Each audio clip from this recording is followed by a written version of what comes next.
tô com uma maquetezinha aqui, eu queria que você demonstrasse pra gente, sendo esse o nosso endoscópio, para quem está em casa, aquela é a nossa câmera. Explica pra gente qual é o seu conceito, o que é o alvo, onde que você trabalha, doutor? Você podia explicar as 3 técnicas que existem. Pode ser as 3 Claro, técnicas fala aqui, das né? 3 técnicas, dá para você conseguir mostrar. Bem interessante, ficou prático. Então, eu acho que ficaria bem claro se eu deixasse para vocês o seguinte conceito. Uma hérnia de disco é sempre um conflito entre o disco que foi, digamos assim, a sua arquitetura foi destruída por um trauma ou por algumas contingências até genéticas. Esse disco ele invade um território do nervo, promovendo uma compressão desse nervo, e é muito interessante.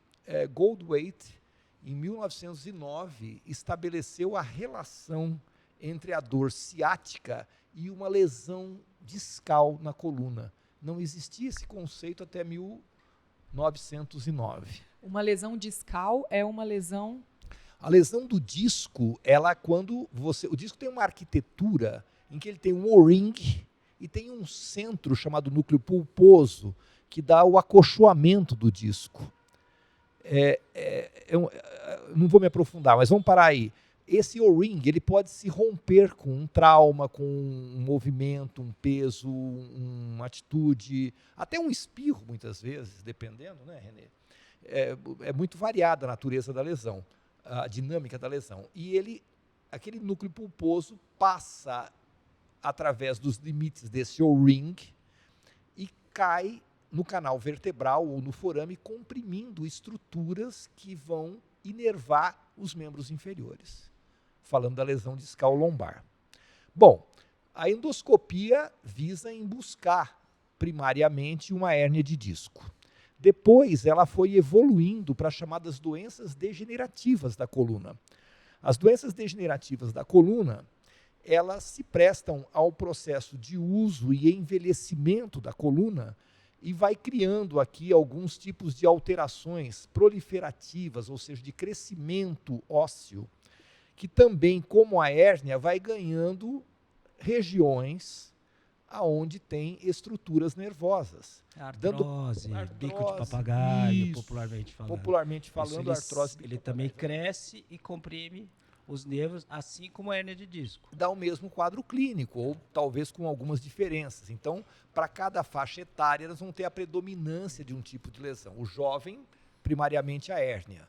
O idoso, as doenças degenerativas. E aí, na falha de um tratamento conservador, né, com fisioterapia, medicação, exercício, se falhar, a gente entra com a cirurgia. Com a endoscopia. Exatamente. Então, a endoscopia ela pode ser feita por via transforaminal.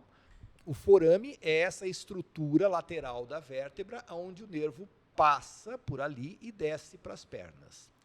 Ou por via interlaminar, que são ligamentos que unem as vértebras umas às outras, tendo em vista que aqui está a parte do dorso, a parte das costas. Então, o acesso chamado de posterior, porque ele vem por trás, entra por esse canal, afasta a estrutura nervosa e pega a hérnia. Pela via transforaminal, a primeira estrutura que você encontra já é a hérnia, dando a impressão de ser uma atitude mais simpática de acesso. Mais simples, não?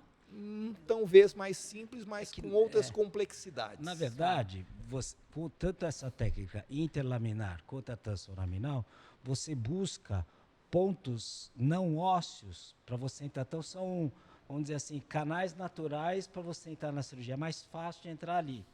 Já o método que o Dr. Hoagland ele descreveu e que o César ele utiliza bastante, vai um pouco contra. Então, ele entra justamente na parte óssea e faz canais para conseguir essa descompressão. Então, a gente espera vocês. Se inscreva no nosso canal, siga o nosso @ no Instagram, nossa coluna, curta, comente e vem com a gente.